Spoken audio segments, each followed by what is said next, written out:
తెలంగాణ రాష్ట్ర ముఖ్యమంత్రి గారు రేవంత్ రెడ్డి గారు 14వ తారీఖు రేషన్ కార్డుల పంపిణీ పేరుతో తుంగతుర్తి నియోజకవర్గం తిరుమలగిరిలో మీటింగ్ కోసం వస్తున్నారని చెప్పేసి మీడియా ద్వారా మేము చూసినాం. కానీ మరి తుంగతుర్తి నియోజకవర్గంలో అడుగుపెట్టాలంటే ఈ రాష్ట్ర ముఖ్యమంత్రికి రేవంత్ రెడ్డికి అసలు అర్హత ఉందా లేదా అనేటువంటి విషయాన్ని కూడా మనం ఆలోచన చేయాలని చెప్పి నేను విజ్ఞప్తి చేస్తా ఉన్నా ప్రజలకు. ఎందుకంటే సాధారణ ఎన్నికలలో ఇష్టం వచ్చినటువంటి హామీలనిచ్చి 6 గ్యారెంటీల పేరుతోని గ్యారెంటీ కార్డులు ఇచ్చి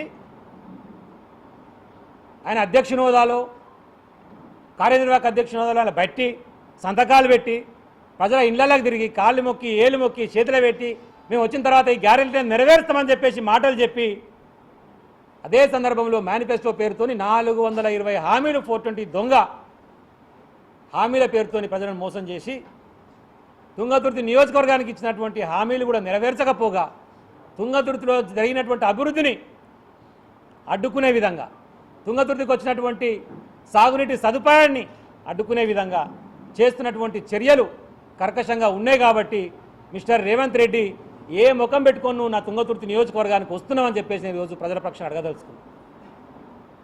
ఏం చేసావు తుంగతుర్తి కన్నా నువ్వు ఇలా ముఖం పెట్టుకొని వస్తున్నావు?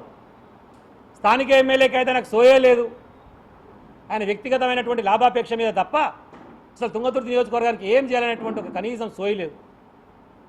నిన్న మొన్న ఏదో పత్రికలో చూసిన 1200 కోట్లతో అభివృద్ధి చేసిన అని చెప్పేసినప్పుడు వార్త రాపించుకోండి. 1200 కోట్లతో అభివృద్ధి చేసినావు, విడుదల చేస్తావా శ్వేతపత్రం? నువ్వు ఈ తుంగతుర్తి నియోజకవర్గం నువ్వేం చేసినావు విడుదల చేస్తావా? నేనేం చేసిన 10 సంవత్సరాల కాలంలో కేసీఆర్ గారి నాయకత్వంలో కేటీఆర్ గారి సహకారంతో ఈ నియోజకవర్గంలో ఏం అభివృద్ధి చేసినో 10 సంవత్సరాలని మొత్తం శ్వేతపత్రం విడుదల చేస్తా. నీకు ధైర్యం ఉంటే దాదాపు 20 నెలలు కావస్తా ఉంది, నువ్వేం చేసినావు ఒక్కటి చెప్పు. మనం తీసుకొచ్చిన దవాఖానకు పోయి నువ్వు కొబ్బరికాయ కొట్టొస్తావు, మేము తీసుకొచ్చినటువంటి చెక్ డ్యామ్లకు పోయి కొబ్బరికాయలు కొట్టొస్తావు, మేము తీసుకొచ్చినటువంటి రోడ్లకు పోయి కొబ్బరికాయలు కొట్టొస్తావు, మేము తీసుకొచ్చిన మున్సిపాలిటీ ఆఫీస్కి పోయి కొబ్బరికాయలు కొట్టొస్తావు, మేము తీసుకొచ్చిన మున్సిపాలిటీ ఆఫీస్ ఫండ్లకు నేను తెచ్చినా అని చెప్పి ప్రచారం చేసుకుంటావు. జర్రైన సిగ్గుండాలి కదా, బుద్ధి ఉండాలి కదా. నీ గవర్నమెంట్ వచ్చిన తర్వాత వచ్చినటువంటి శాంక్షన్స్ ఏందో జీవోలు ఏందో పట్టుకొని వచ్చి ఇగో ఏ తారీఖు వచ్చే చూడు అని చెప్పేసి చూపి దమ్ముంటే ఒక్కడంటే ఒక్కటి ఏ ఒక్కటి కూడా ఈరోజు వరకు తీసుకురాలే. తిట్టుకుంటున్న ఊర్లల్లా ఏదో అయితే అనుకుని పొరపాటు మేము ఓటేసినాం. ఇంత దయనీయంగా దౌర్భాగ్యంగా మా బతుకులు తయారైతే అని చెప్పి మేము అనుకోలేదు. ఏ ఒక్కటి అంటే కూడా ఒక్కటి కూడా అమలయ్యేటువంటి పరిస్థితి లేదు. లెసలేసా మాట్లాడుకుంటా ఇదే రేవంత్ రెడ్డి కూడా మాది రైతు రాజ్యం, రైతు సంక్షేమ ప్రభుత్వం, ఏడికి వస్తావారా చూసుకుందాం, నేను సవాలు విసురుతున్నా, కేసీఆర్ వస్తారా కేటీఆర్ వస్తారా రండి రైతుల పక్షాన మాట్లాడతా అని చెప్పిండు. సరే పేరు తీసుకొని చెప్పిండు కదా, మరి నేను వస్తున్నా అని చెప్పి కేటీఆర్ గారు ప్రెస్ క్లబ్కి వచ్చారు. ఢిల్లీకి వారిపోయాడు, సమాధానం లేదు. వచ్చిన తర్వాత మళ్ళీ మాట్లాడతాడు, క్లబ్లకు పబ్లకు నేను రాను అని మాట్లాడతాడు. అంటే ఒక జర్నలిస్ట్ పెట్టుకున్నటువంటి ఒక ప్రెస్ క్లబ్ను పెట్టుకొని ఆయన ఆడకెళ్ళి వచ్చినోడే, ఆడ మాట్లాడినోడే దాన్ని పబ్బులతో పోలుస్తాడు. ఇంత కండకవరం దేనికి, నీకు ఇంత బలిపేందుకు, ఇంత అహంకారం దేనికి అంటున్నా. పారిపోయాడు. మళ్ళీ వచ్చిన తర్వాత ఏమంటాడు, క్లబ్బులు పబ్బులను మాట్లాడుకుంటేనే నేను కేసీఆర్ గారిని ప్రతిపక్ష నేత హోదాలో స్పీకర్ గారికి ఉత్తరం రాయమన్నా, స్పెషల్గా అసెంబ్లీ నిర్వహిస్తా అని చెప్పినా, సూచన చేసినా, నేను ఎప్పుడు సవాల్ విసిరినట్టు అది మోరా తాటమట్టనా నోరా ఏమనాలరా నాయన నాకు అర్థం కాదు. ముందు రోజు మాట్లాడింది తెల్లారు ఏమంటే మార్చి మాట్లాడతావు, ఇప్పుడు మొత్తం రికార్డింగ్ అయితేనే ఉన్నాయి ప్రతి ఒక్కటి.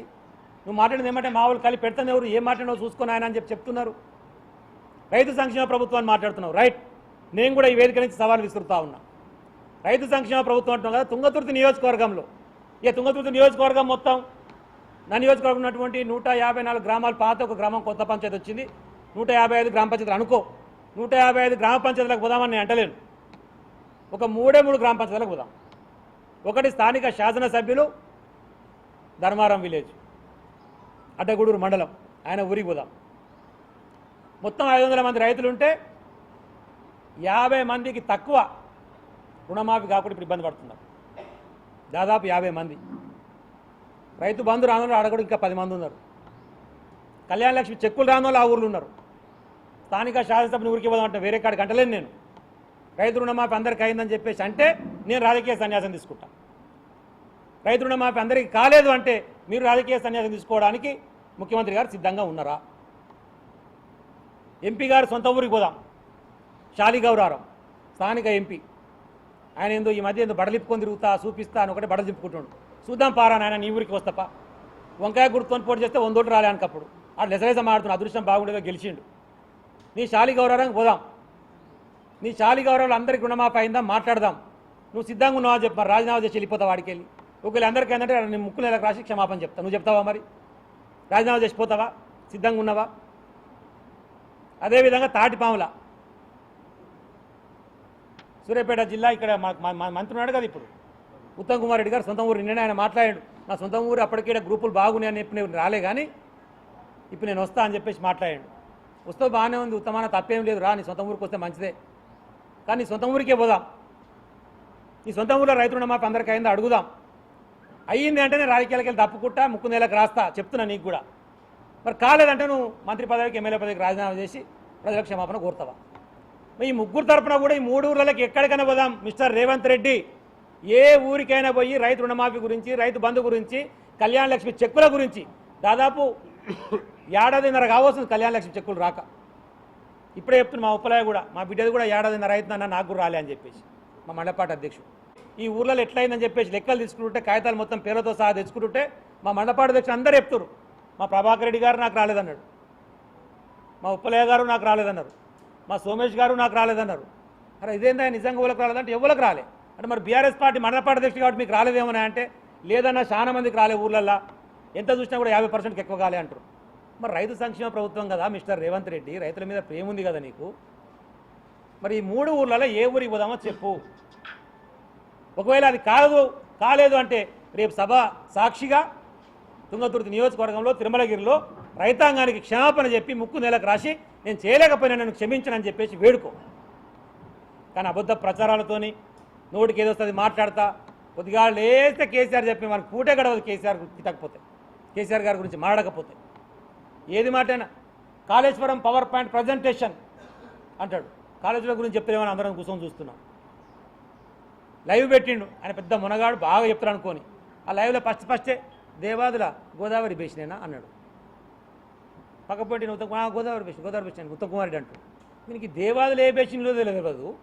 కాళేశ్వరం మీద ప్రజెంటేషన్ ఇస్తాను కూర్చున్నాడు. అది చదిపోతట్టుందిరా నాయన అని చెప్పేసి అంటే లైవ్ కట్ చేసారు. తర్వాత లైవ్ ఇయ్యలే. ఇలా చదువురాని సంగతి ప్రపంచానికి అర్థమైంది కాబట్టి.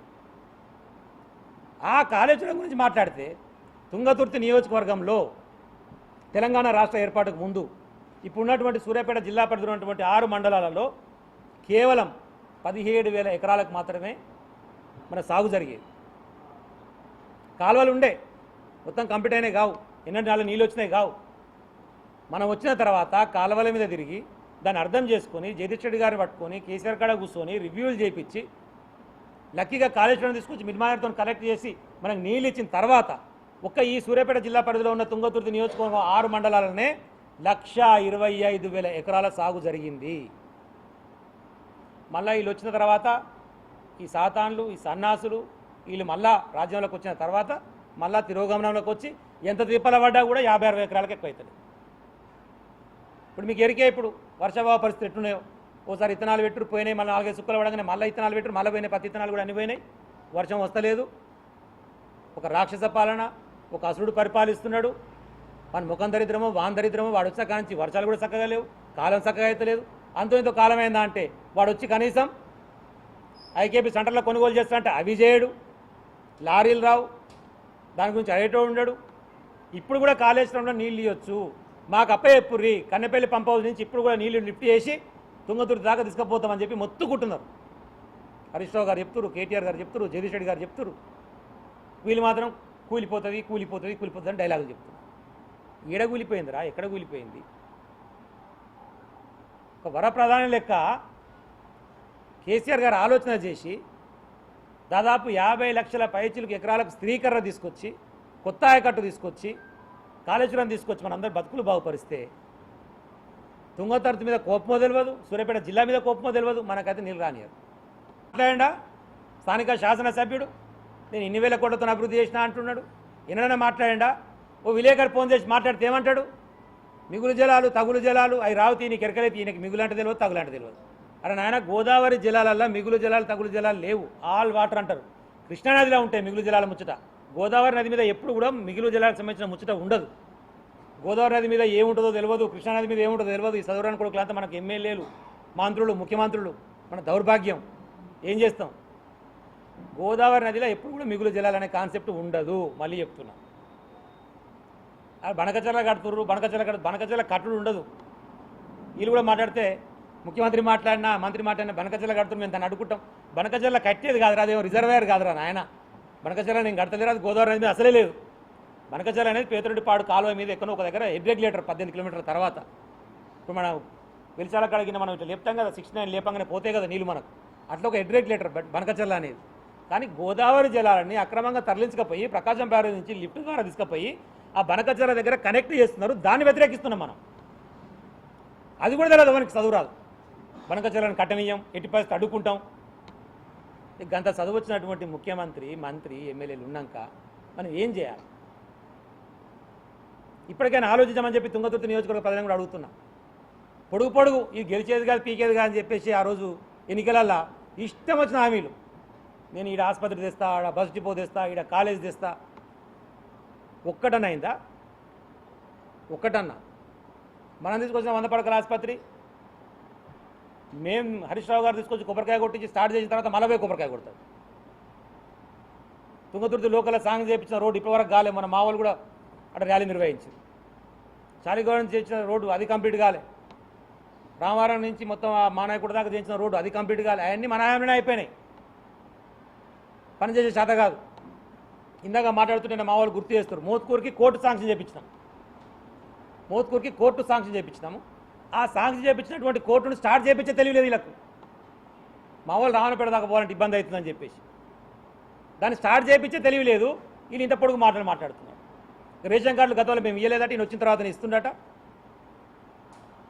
ఆ రాష్ట్రానికి సంబంధించినటువంటి కార్యక్రమాన్ని రేవంత్ రెడ్డిని ఎలగబెడతా, తుంగతుర్తి నియోజకవర్గానికి వస్తున్నా అని చెప్పేసి మాట్లాడుతున్నారు.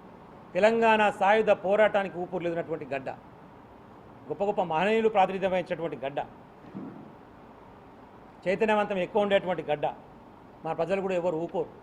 నా హెచ్ఓచెడ్ వస్తా ఏదో గవర్నమెంట్ ప్రోగ్రాము ఆ ఐకేపీ సెంటర్లకు వాళ్ళకు వీళ్ళకు చెప్పేసి అందరు జమ చేయరని చెప్పేసి జేడీసీ 10 మందిని కూర్చోబెట్టి మళ్ళీ గదే భాషను గదే కేసీఆర్ గారిని ఇష్టం తిట్టిపోతా. అంతకుమించి వాడు బీకేది ఏం లేదు, వాడు చేసేది ఏం లేదు, అంత ఏది కూడా ఏం లేదు. చూస్తలేమో మార్కెట్ పరిస్థితి, రియల్ ఎస్టేట్ పరిస్థితి, మన భూముల పరిస్థితి. అమ్ముకుందామంటే రేటు పడిపోయిన పరిస్థితి, పండించుకుందామంటే నీళ్ళు వచ్చే పరిస్థితి లేదు. ఇప్పుడు మనం మాట్లాడుతున్న టైంకి ఇప్పుడు మాట్లాడుతున్న టైంకి కరెంటు పోయింది. ఇప్పుడు మాట్లాడుతున్న టైంకి కరెంటు పోయింది. ఇది దౌర్భాగ్యమైన పరిస్థితి. ఒక దళిత సామాజిక వర్గానికి సంబంధించినటువంటి ప్రాతినిధ్యం వహించే అవకాశం దొరికింది తుంగతుర్తి నియోజకవర్గానికి. కానీ ఆ రోజు దళిత బంధు అని ఒక కార్యక్రమాన్ని తీసుకుంటే కేసీఆర్ గారు రిక్వెస్ట్ చేసి తిరుమలగిరి మండలం మొత్తం ఒక పైలట్ ప్రాజెక్ట్ పెట్టించినాం. దాదాపు 2700 కుటుంబాలకు 270 కోట్లు శాంక్షన్ చేయించినాం. అందరికి లాభం జరిగింది. తర్వాత రెండో దఫా ఇచ్చినటువంటి దళిత బంధువుకు సంబంధించిన దాంట్లో అందరినీ సెలెక్ట్ చేసి దాదాపు 1000 మందిని ఆ రోజు అప్రూవల్ ఇచ్చేసిన తర్వాత యాదాద్రి భువనగిరి జిల్లాకు సంబంధించి మోత్కూరు, అడ్డగూడూరు మండలాలలో వాళ్ళకు 3 లక్షల రూపాయలని రిలీజ్ చేయమని చెప్పేసి వాళ్ళ ప్రభుత్వం ఇచ్చినటువంటి ఆర్డర్ ఇది. వాళ్ళ గవర్నమెంట్ వచ్చాక మన జనవరిలో 25 ఇచ్చిన ఆర్డర్ ఇది. ఇస్తే కలెక్టర్ పాపం పిలిచి అందరినీ రిలీజ్ చేయండి, మన గవర్నమెంట్ ఆర్డర్ కూడా వచ్చింది, వాళ్ళకి రిలీజ్ చేయండి అని చెప్తే ఎమ్మెల్యే ఫోన్ చేసి రిలీజ్ చేయొద్దని చెప్తాడు. నువ్వేం జరుగుతున్నావురా? దళిత ద్రోహివా? నువ్వు దళితుల పక్షాన మాట్లాడుతున్నావా? ఎవరో మన పిల్లగాళ్ళకి 10 మందికి లాభం జరుగుతుందంటే కలెక్టర్ గారు వెంటనే ఇంప్లిమెంట్ చేయండి అని మాట్లాడతావా? నువ్వు ఫోన్ చేసి అని ఇస్తా అంటే అయ్యో 30 తట్టిస్తావు, అన్నీ క్యాన్సిల్ చేయి, తర్వాత చూద్దాం అని చెప్పేసి అడ్డం పడుతున్నాడు. ఆ ఈడీ ఎవరు? ఈడీకి మాట్లాడితే ఆయన మేము రెడీగానే ఉన్నాం సార్, గవర్నమెంట్ నుంచి ఆర్డర్ ఉంది ఇస్తామంటున్నాడు. కలెక్టర్ దగ్గర ఫండ్ ఉన్నది, కలెక్టర్ ఆయన రెడీగానే ఉన్నాడు, ఇస్తలేరు. ప్రేమ దళితుల మీద ప్రేమ లేదు, రైతాంగం మీద ప్రేమ లేదు, 42% రిజర్వేషన్ అని చెప్పేసి బీసీల మీద ప్రేమ ఉన్నట్టు వలకపోస్తున్నావు. అసెంబ్లీ తీర్మానం చేసినావు, కేంద్రానికి పంపించినా అన్నావు, మళ్ళీ ఇప్పుడు ఆర్డినెన్స్ తెస్తున్నా అంటున్నావు. ఆర్డినెన్స్ అనేది అసెంబ్లీ తీర్మానం కంటే గొప్పదా? ఉన్నదా అరా సోయినికి ఏమని తెలుసా చట్టసభల గురించి? అసలు అసెంబ్లీ తీర్మానం కంటే ఆర్డినెన్స్ గొప్పది కాదు. అసెంబ్లీ తీర్మానం చేసి దానికి దిక్కు లేకపోతే ఇప్పుడు ఆర్డినెన్స్ తెచ్చే లాభం అంటే ఏంది? ప్రజలను మభ్య పెడుతున్నాడు, 42% పేరుతో బీసీలని మోసం చేస్తున్నాడు. అది దయచేసి మనం గమనించాలి. ఆర్డినెన్స్ తెచ్చినా మళ్ళీ తీసుకొచ్చి అసెంబ్లీలోనే తీర్మానం చేయాలి. ఆర్డినెన్స్ ఏంటంటే అసెంబ్లీ లేనప్పుడు ముందే అడ్వాన్స్ ఇచ్చి తర్వాత రాటిఫికేషన్ అసెంబ్లీలో తీర్మానం చేసుకుంటాం.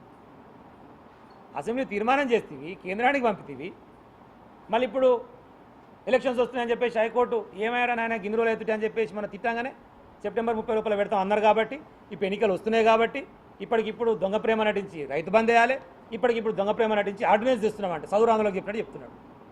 అసెంబ్లీ తీర్మానం చేసిన తర్వాత దాన్ని పట్టుకుని ఆర్డినెన్స్ చేస్తున్నామంటే వీళ్ళకి ఎంత చదువు వస్తుందో దయచేసి అర్థం చేసుకోండి. అవగాహన లేనటువంటి వాళ్ళు మన మంత్రులు, ముఖ్యమంత్రులు, మన దౌర్భాగ్యము.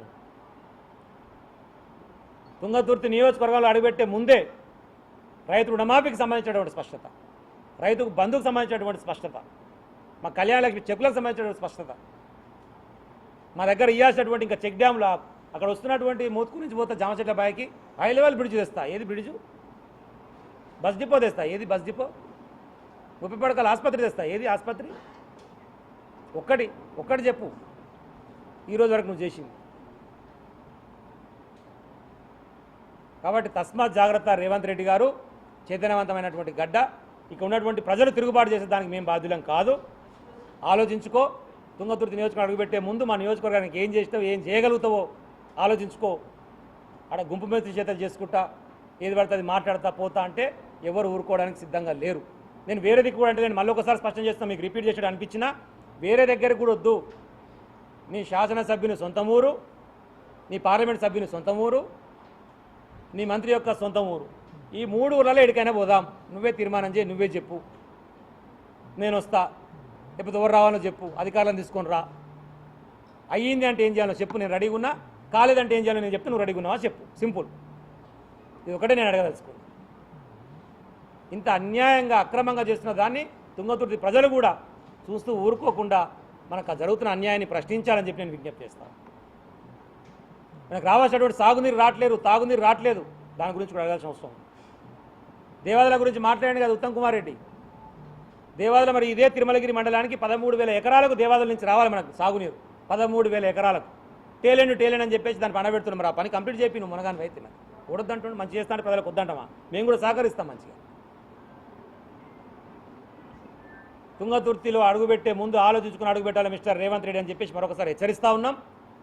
మీరు ఇచ్చినటువంటి హామీలన్నీ నెరవేర్చడం కోసం తుంగతుర్తి ప్రజల పక్షాన 6 నిమిషాలు శ్రమిస్తూనే ఉంటాం, ప్రశ్నిస్తూనే ఉంటాం, ప్రజా గొంతుకై నీ ఎంట పడుతూనే ఉంటాం అని చెప్పి మరొకసారి హెచ్చరిస్తా ఉన్నా. జై తెలంగాణ, జై కేసీఆర్. జై తెలంగాణ.